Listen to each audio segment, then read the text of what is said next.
Hello student, my self doctor Hina. आज फिर से हम फिजियोलॉजी के टॉपिक पे डिस्कशन करने जा रहे हैं। आज मैं जो इस टॉपिक पे डिस्कशन करूँगी वो टॉपिक है मेनोपॉज। मेनोपॉज के बारे में क्या आप जानते हैं? मेनोपॉज किसे कहते हैं? एक सिंपल सी डेफिनेशन अगर मैं आपको बताऊं कि मेनोपॉज क्या होता है, तो मेनोपॉज का मतलब होता है permanent cessation of menstrual cycle. Cessation मतलब बंद हो जाना, किसी चीज़ का बंद हो जाना, मतलब यहाँ पे मेंसेस आना बंद हो जाता है, वो भी परमानेंटली। और ये एक नेचुरल प्रोसीजर है, इसी को हम क्या बोलते हैं? मेनोपॉज कहते हैं। लेकिन हम यहाँ वर्ड टू वर्ड मैं आपको एक्सप्लेनेशन करती हूँ मेनोपॉज की। तो सबसे पहले मेनोपॉज पढ़ने के लिए आपको पता होना चाहिए कि क्लाइमेट्रिक क्या होता है। तो क्लाइमेट्रिक की डेफिनेशन क्या होती है? Climacteric is the period in old age when reproductive system undergo changes due to decrease estrogen and decrease progesterone. आप सभी को पता है कि फीमेल के अंदर जो मेंस्ट्रुअल साइकिल स्टार्ट होती है या जो मेंस्ट्रुअल ब्लीडिंग होती है, हर महीने फीमेल में क्या होती है? मेंसेस आता है, मतलब हर महीने फीमेल में मेंस्ट्रुअल ब्लीडिंग होती है। तो इसके पीछे रीज़न क्या होता है? इसके पीछे रीज़न होता है decrease estrogen and decrease progesterone. मतलब एस्ट्रोजन और प्रोजेस्ट्रॉन हार्मोन दोनों का लेवल क्या हो जाता है? एकदम डाउन हो जाता है। और डाउन होने की वजह से क्या होता है कि एंडोमेट्रियम की जो जितनी भी थिकनेस बढ़ी थी, और वो थिकनेस क्यों बढ़ी थी? यूट्रस के अंदर जो थिकनेस बढ़ती है एंडोमेट्रियम की, उसके पीछे रीज़न ये होता है कि अगर फर्टिलाइजेशन हो जाता है तो फर्टिलाइज एग को यूट्रस के अंदर इम्प्लांटेशन की जगह मिल जाती है। तो इसके लिए यहाँ पे कौन से हार्मोन है जो एंडोमेट्रियम की थिकनेस बढ़ाते हैं और न्यूट्रिशन प्रोवाइड करते हैं? तो एस्ट्रोजन प्रोजेस्ट्रॉन हार्मोन क्या करते हैं? प्रेगनेंसी की तैयारी करते हैं। लेकिन क्या होता है कि अगर फर्टिलाइजेशन नहीं होता है तो फिर क्या होता है? एंडोमेट्रियम की थिकनेस ड्रॉप होने लगती है और मेंस्ट्रुअल शेडिंग स्टार्ट हो जाती है। और शेडिंग के पीछे रीज़न क्या रहता है? Drop of the estrogen and progesterone. तो यहाँ पे मेनोपॉज के पीछे भी यही रीज़न है। मेनोपॉज के पीछे भी रीज़न क्या है? एस्ट्रोजन और प्रोजेस्ट्रॉन दोनों का लेवल डाउन हो जाना। तो क्या हो रहा है? क्लाइमेटिक ऐसा पीरियड है ओल्ड एज में जब क्या हो रहा है कि एस्ट्रोजन प्रोजेस्ट्रॉन दोनों के लेवल डाउन होने की वजह से चेंजेस फीमेल में देखने को मिल रहे हैं। और यही चेंजेस धीरे धीरे फीमेल में साइन एंड सिम्टम्स का रूप ले लेते हैं। और आगे जाके फीमेल्स में क्या स्टार्ट हो जाता है? मेनोपॉज स्टार्ट हो जाता है। मेनोपॉज मतलब परमानेंटली उसकी मेंस्ट्रुअल साइकिल क्या हो जाती है? स्टॉप हो जाती है। तो इसका जो फेज़ रहता है या इसका जो टाइमिंग होता है कि फ़ीमेल में मेंस्ट्रुअल साइकिल कब स्टॉप होती है और परमानेंटली सीजेशन कब होता है, तो इसको हम क्या बोलते हैं? इसकी जो एज होती है वो क्या होती है? 45 टू 55 ईयर। जो 45 से 55 साल की एज तक क्या हो सकता है? मेनोपॉज का टाइमिंग कभी भी आ सकता है। अब हम बात करते हैं causes for menopause. Causes for menopause मतलब फीमेल में मेनोपॉज आता क्यों है? तो आपको सबसे पहले पता होना चाहिए कि मिनार्की क्या होता है, फिर पता होना चाहिए कि रिप्रोडक्टिव एज क्या होती है। तो मिनार्की का मतलब होता है जब फीमेल में फ़र्स्ट टाइम मेंसेस स्टार्ट होता है। तो इसकी एज क्या होती है फीमेल में? जब फर्स्ट टाइम मेंसेस आता है वो प्यूबर्टी की एज होती है। तो फीमेल में प्यूबर्टी की एज क्या होती है? 11 से लेके 16 तक की हम फीमेल में प्यूबर्टी की एज मानते हैं। इस एज में कभी भी मेंस्ट्रुअल साइकिल स्टार्ट हो जाती है। उसके बाद में क्या होता है? जैसे ही मेंसेस आता है तो मेंसेस मतलब मिनार्की से लेके मेनोपॉज तक का जो फेज़ होता है वो रिप्रोडक्टिव फेज़ कहलाता है। मतलब इस फेज़ में रिप्रोडक्शन इजीली हो सकता है और मेंस्ट्रुअल साइकिल भी कंटिन्यू रहती है। अब लास्ट वाला फेज़ मैंने क्या बताया? लास्ट वाला फेज़ होता है ओल्ड एज वाला फेज़। जब क्या होता है कि मेनोपॉज का की कंडीशन आ जाती है, मतलब पूरी तरीके से मेंस्ट्रुअल साइकिल स्टॉप हो जाती है। तो इसके पीछे रीज़न क्या है? इसके पीछे रीज़न होता है ओवेरी की एट्रोफी। मतलब मेनोपॉज की एज में 45 से लेके 55 ईयर की एज में क्या होता है? ओवेरी क्या होती है? एट्रोफी हो जाती है। एट्रोफी की डेफिनेशन क्या होती है? Decrease in the number and size of parenchyma cell. मतलब ओवेरी श्रिंक हो जाती है। ओवेरी के अंदर जितने भी number and size of the cells होती है वो सब क्या होती है? कम हो जाती है। तो अब जब जैसे ही ओवेरी में एट्रोफी हो जाएगी तो हार्मोन्स बनना बंद हो जाएंगे। हार्मोन्स ही नहीं बनेंगे तो उसके अंदर क्या होगा? मेंस्ट्रुअल साइकिल भी क्या हो जाएगी? धीरे धीरे स्टॉप हो जाएगी। तो यहाँ पे हम बात कर रहे हैं कि ओल्ड एज में क्या होता है? ओल्ड एज में ओवरीज की एट्रोफी हो जाती है। अब और एट्रोफी होने की वजह से क्या होता है? सिजेशन ऑफ मेंसेस, मतलब मेंसेस आना बंद हो जाता है। क्यों? क्योंकि फॉलिकल भी डीजनरेट हो जाते हैं। जैसे ही ओवेरी की एट्रोफी होती है तो फॉलिकल भी नहीं बनते और फॉलिकल भी क्या हो जाते हैं? डीजनरेट हो जाते हैं। अगर हम बाय बर्थ की बात करें तो बाय बर्थ क्या होता है? आपको पता है चाइल्डहुड की एज में क्या होता है? मिलियंस में फॉलिकल्स होते हैं। और जैसे ही प्यूबर्टी की एज आती है तो प्यूबर्टी की एज के बाद में ओवरी के अंदर 450 प्रीमोडियल फॉलिकल क्या होते हैं, ग्रो करना स्टार्ट करते हैं। अब आपको पता है कि प्रीमोडियल फॉलिकल जब ग्रोथ करता है तो आगे जाके क्या बनता है, ग्राफियन फॉलिकल। और उसी ग्राफियन फॉलिकल की वजह से कौन से हार्मोन बनते हैं, एस्ट्रोजन एंड प्रोजेस्टेरोन। लेकिन अब यहाँ क्या हो रहा है मेनोपॉज की एज में, कि मेनोपॉज की एज में आते आते फॉलिकल धीरे धीरे क्या हो जाते हैं, डीजनरेट होना स्टार्ट हो जाते हैं। तो मेनोपॉज की जो एज आती है 45 की जो एज आती है तब कोई भी फॉलिकल नहीं बनता है, क्योंकि फॉलिकल क्या हो चुके हैं, डीजनरेट मतलब ख़त्म हो चुके हैं। और इसी की वजह से क्या होता है, हार्मोन्स का लेवल डाउन हो जाता है और ओवरी में क्या हो जाती है, एट्रोफी। मतलब अब ना तो एस्ट्रोजन का सिक्रीशन होगा और ना ही प्रोजेस्टेरोन का सिक्रीशन होगा, और इसी की वजह से क्या होती है, मेंस्ट्रुअल साइकिल क्या हो जाती है, स्टॉप हो जाती है।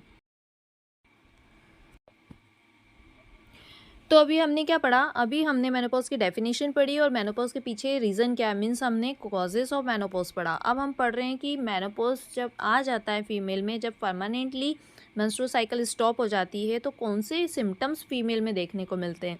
क्या आपको पता है कि सिम्टम का मतलब क्या होता है? सिम्टम का मतलब ये होता है कि जो पेशेंट है वो अपने जो कंप्लेंट्स है वो एक्सप्रेस कर रहा है, तो उसे हम क्या कहते हैं, सिम्टम्स कहते हैं। तो ग्रुप ऑफ सिम्टम्स देखने को मिलते हैं मेनोपॉज में।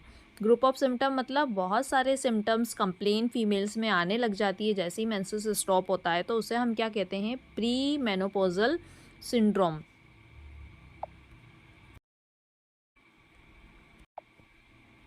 तो अभी हमने क्या पढ़ा, अभी हमने इसकी डेफिनेशन पढ़ी, मेनोपॉज की हमने डेफिनेशन पढ़ी है और इसके पीछे रीज़न क्या होता है, कॉजेस हमने मेनोपॉज पढ़े, क्यों क्या क्या पढ़ा हमने कि जो मेंस्ट्रुअल साइकिल स्टॉप होती है उसके पीछे रीज़न क्या होता है वो हमने पढ़ा। अब हम पढ़ेंगे कि फ़ीमेल में क्या कंप्लेन देखने को मिल रही है मेनोपॉज के टाइम पे। तो जैसे ही फीमेल का मेंसेस बंद होता है तो उसके अंदर बहुत सारी कंप्लेंट्स आना स्टार्ट हो जाती है, तो इसे हम क्या बोलते हैं, पोस्ट मेनोपॉजल सिंड्रोम। पोस्ट का मतलब क्या होता है, बाद में, मेनोपॉजल मतलब मेनोपॉज के बाद में, सिंड्रोम मतलब ग्रुप ऑफ सिम्टम्स को हम बोलते हैं सिंड्रोम। तो मेनोपॉज के बाद में फीमेल के अंदर बहुत सारे सिम्टम्स देखने को मिलते हैं, तो इसी को हम क्या बोलते हैं, पोस्ट मेनोपॉजल सिंड्रोम। अब इसके पीछे रीज़न क्या होता है, तो ये मैंने पहले भी बात करी कि इसके पीछे रीज़न क्या होता है कि मेंसेस क्यों स्टॉप होता है, तो एस्ट्रोजन का भी लेवल डाउन हो जाता है और प्रोजेस्टेरोन का भी लेवल डाउन हो जाता है। अब फीमेल में सिम्टम्स क्या मिलेंगे, तो सबसे फर्स्ट जो सिम्टम है वो होता है हॉट फ्लैशेस। हॉट फ्लैशेस मतलब सडन फीमेल को क्या होने लगती है, गर्मी लगने लगती है, बहुत ज़्यादा गर्मी लगती है उसे। उसके साथ साथ ब्लड प्रेशर एलिवेशन हो जाता है या ब्लड प्रेशर फ्लक्चुएशन होता है, मतलब ब्लड प्रेशर कभी बीपी बढ़ता है कभी कम होता है और अपने आप ही क्या हो जाता है, नॉर्मल भी हो जाता है। उसके साथ साथ फटीग होता है, फटीग मतलब थकान लगती है, नर्वस होती है, मेंटल डिप्रेशन में आने लगती है, इनसोम्निया मतलब नींद नहीं आती है, पाल्पिटेशन मतलब दिल, उसका जो पाल्पिटेशन फील होता है मतलब धक धक फीलिंग टाइप से उसको आती है, बीटिंग होती है, वर्टाइगो मतलब चक्कर आता है, हेडेक मीन सिर दर्द होना, और फ्रीक्वेंसी ऑफ मैक्चुरेशन मतलब यूरिन बार बार आने की कंप्लेन स्टार्ट हो जाती है।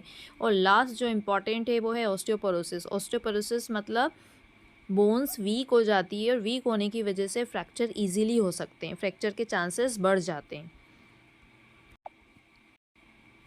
तो इसके पीछे भी कॉन्सेप्ट है, क्या कॉन्सेप्ट है, इसके पीछे भी रीज़न है कि फ्रैक्चर के चांसेस क्यों बढ़ते हैं, क्योंकि जब अगर आपने एस्ट्रोजन के फंक्शंस पढ़े होंगे तो वहाँ पढ़ा होगा कि एस्ट्रोजन का रोल है बोन डेंसिटी में। मतलब एस्ट्रोजन क्या करता है, बोन को हेल्दी बना के रखता है। अब क्या होता है, मेनोपॉज की एज में एस्ट्रोजन बनना बंद हो जाता है और जैसे ही एस्ट्रोजन नहीं बनता है तो बोन्स वीक हो जाती है और ईजी ससेप्टिबल टू फ्रैक्चर होता है, मतलब फ्रैक्चर के चांसेस बढ़ जाते हैं।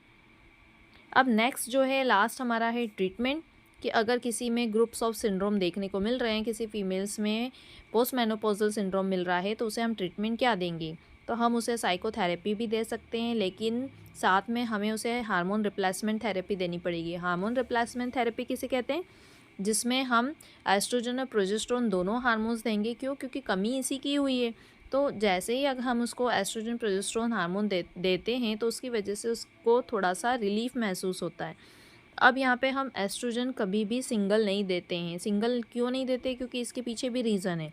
अगर सिंगल एस्ट्रोजन हम लंबे टाइम तक देंगे फीमेल को तो इसकी वजह से यूट्रस की ग्रोथ बढ़ती जाएगी, क्योंकि एस्ट्रोजन का काम ही यही है क्या, थिकनेस बढ़ाना एंडोमेट्रियम की। और ग्रोथ ज़्यादा होने की वजह से कार्सिनोमा के मीन्स कैंसर के भी चांसेस बढ़ सकते हैं। इसीलिए हमेशा एस्ट्रोजन और प्रोजेस्टेरोन को कंबाइनली फॉर्म में ही दिया जाता है और 6 महीने से ज़्यादा नहीं, ज़्यादातर हम इसको 6 महीने तक दे सकते हैं। इस तरीके से मैंने आपको क्या बताया, पोस्ट मेनोपॉजल सिंड्रोम का ट्रीटमेंट बताया।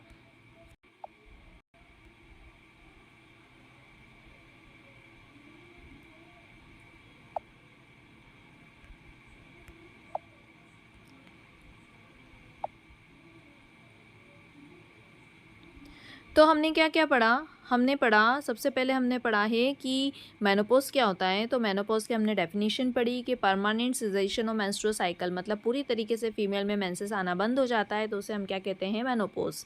इसके पीछे रीज़न क्या होता है, एस्ट्रोजन प्रोजेस्टेरोन का लेवल डाउन हो जाना। मेनोपॉज की एज कब होती है, 45 से लेकर 55 ईयर की एज में कभी भी मेनोपॉज आ सकता है।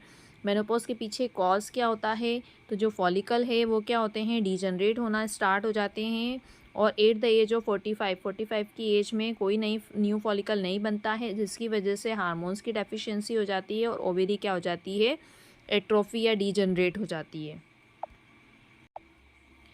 इसके बाद हमने पढ़ा कि जैसे ही मेनोपॉज आता है तो फीमेल में बहुत सारे सिम्टम्स कंप्लेन देखने को मिलती है, तो उसे हम क्या कहते हैं, पोस्ट मेनोपॉजल सिंड्रोम। इसके पीछे रीज़न क्या है, एस्ट्रोजन की कमी और प्रोजेस्टेरोन की कमी। अब सिम्टम्स अगर आप पढ़ोगे तो फीमेल में कंप्लेन क्या मिल रही है, तो उसे गर्मी ज़्यादा लगती है, ब्लड प्रेशर बढ़ने लगता है, थकान महसूस होती है, नर्वस रहती है, बात बात पे मेंटल डिप्रेशन स्टार्ट हो जाता है, नींद नहीं आती है, पाल्पिटेशन फील होता है, उसके साथ साथ चक्कर आते हैं, सिर दर्द होता है, यूरिन बार बार आता है और बोन फ्रैक्चर के चांसेस बढ़ जाते हैं। अब आपको उसको रिलीफ देना है, एज अ ट्रीटमेंट आप क्या दोगे, तो उसे हार्मोन रिप्लेसमेंट थेरेपी देंगे, जिसमें हम क्या देते हैं, एस्ट्रोजन एंड प्रोजेस्टेरोन। तो इस तरीके से आज मैंने आपको मेनोपॉज के बारे में इंट्रोडक्शन दिया है। अगर आपको मेरा लेक्चर अच्छे से समझ में आता है तो आप मेरे चैनल को सब्सक्राइब ज़रूर करें। मैं ज़्यादा से ज़्यादा आपको ट्राई करूँगी ईज़ी एक्सप्लेन करने के लिए। अगर आपको मेरे वीडियोस, इस वीडियो या अदर वीडियोस से भी रिलेटेड कोई भी कन्फ्यूज़न है तो आप कमेंट्स कर सकते हैं और साथ में मेरे वीडियोस को लाइक और शेयर ज़रूर करें।